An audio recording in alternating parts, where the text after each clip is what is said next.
आजाद सिपाही ने अपना नया ऐप लॉन्च किया है। आप उसे प्ले स्टोर पर जाकर आजाद सिपाही टाइप कर उसे इंस्टॉल कर सकते हैं। नमस्कार, आजाद सिपाही के प्राइम बुलेटिन में आपका स्वागत है। मैं हूं राहुल सिंह। आज की प्राइम की प्रमुख खबर कुछ इस प्रकार है।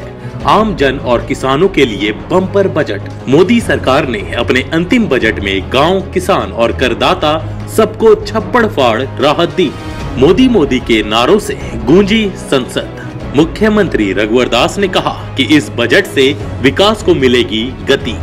रांची में अंतर्राष्ट्रीय फिल्म फेस्टिवल का आगाज। पहले दिन राजेश जैस को राजकुमार शुक्ल अवार्ड। दिल्ली और एनसीआर से खूंटी के 10 बच्चे बरामद। आज की राजनीतिक हलचल। शनिवार को झामुमो का स्थापना दिवस। दुमका में भव्य समारोह होगा। बजट पर लालू ने कहा, झूठ की टोकरी। हेमंत ने बताया बीजेपी का घोषणा पत्र। आज की प्रमुख हेडलाइंस। होटवार जेल में छापा, खंगाले गए सेठ। अपने ही भतीजे से घूस लेते मुखिया गिरफ्तार। अब सुनते हैं खबर विस्तार से।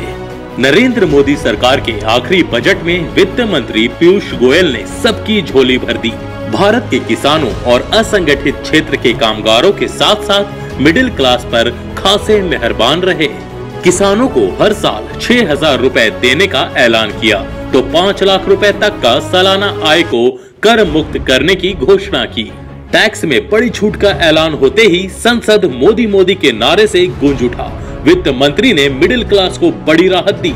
टैक्सेबल इनकम 2.5 लाख रुपए से बढ़कर 5 लाख रुपए कर दी, यानी अब 5 लाख रुपए तक की आय पर कोई टैक्स नहीं देना होगा। कुल निवेश को मिला दें तो 6.5 लाख रुपए तक की कमाई टैक्स फ्री हो गई है। प्रधानमंत्री किसान योजना से छोटे किसानों को हर साल 6,000 रुपए सरकार देगी।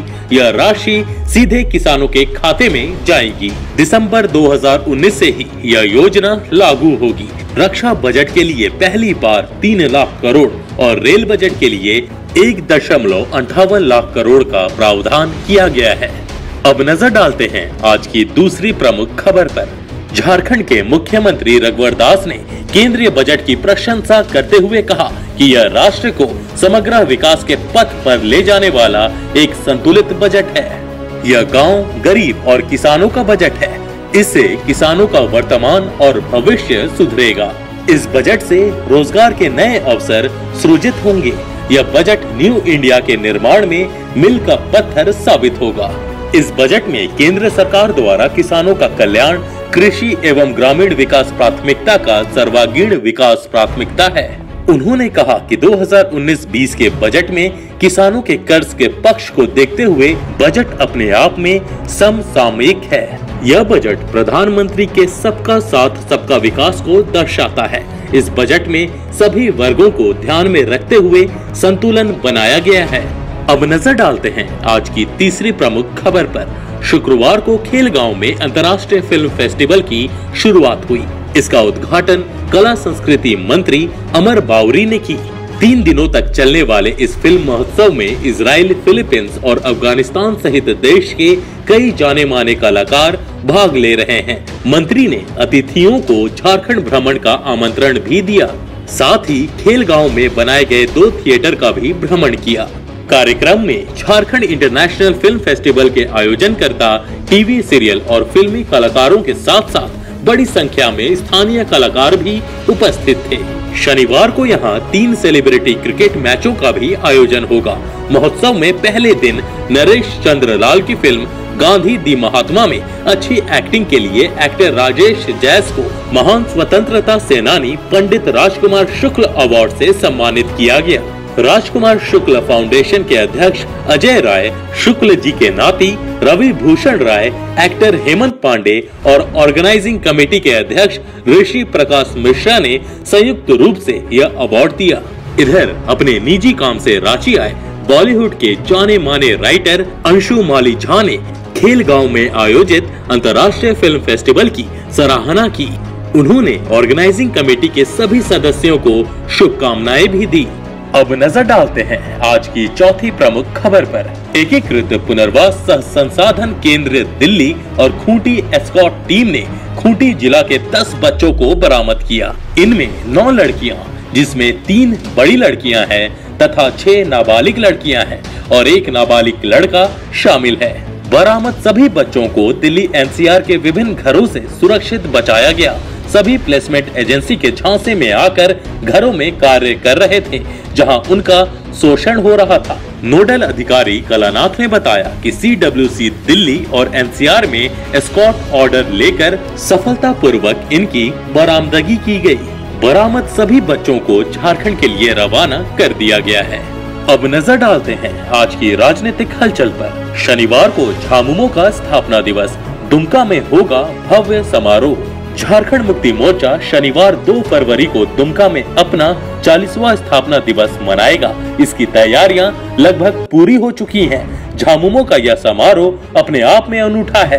किसी भी राजनीतिक दल का कोई कार्यक्रम दिन में शुरू होता है और दोपहर या शाम होते होते संपन्न हो जाता है, लेकिन हर साल 2 फरवरी को झामुमो का यह कार्यक्रम देर शाम 7 बजे से शुरू होकर देर रात 3 बजे तक चलता है। कार्यक्रम के सबसे अंत में पार्टी सुप्रीमो शिबू सोरेन का संबोधन होता है। समारोह में पूरे राज्य के झामुमो कार्यकर्ता भाग लेते हैं। बजट पर लालू ने कहा झूठ की टोकरी। हेमंत ने बताया बीजेपी का घोषणा पत्र। बिहार के पूर्व सीएम और राजद सुप्रीमो लालू प्रसाद यादव ने मोदी सरकार के बजट को झूठ की टोकरी बताया है। उन्होंने कहा कि जुमलों के बाजार में इसे सजाने का कोई फायदा नहीं। लोग अब जुमले सुनते ही नहीं बल्कि समझते भी हैं। समझकर मुस्कुराते ही नहीं बल्कि ठहाका लगाते हैं। वहीं झामुमो के कार्यकारी अध्यक्ष हेमंत सोरेन ने इसे भाजपा का घोषणा पत्र करार दिया।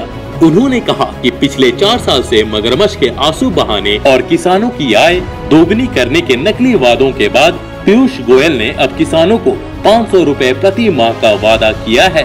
अब नजर डालते हैं आज की प्रमुख हेडलाइंस पर। होटवार जेल में छापा, खंगाले गए सेब। राजधानी रांची के बिरसा मुंडा केंद्रीय कारागार में शुक्रवार को छापेमारी की गई।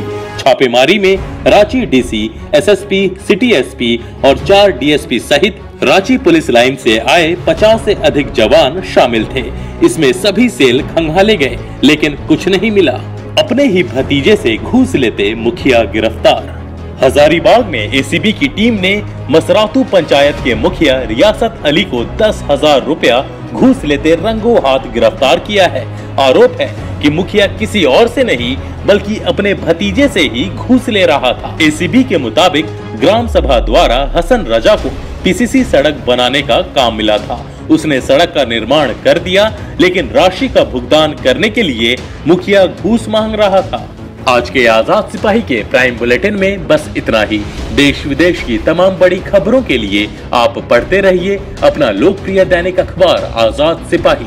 और हाँ, आप हमारे इस YouTube चैनल को सब्सक्राइब करना ना भूलें। जुड़े रहिए आजाद सिपाही के साथ। धन्यवाद।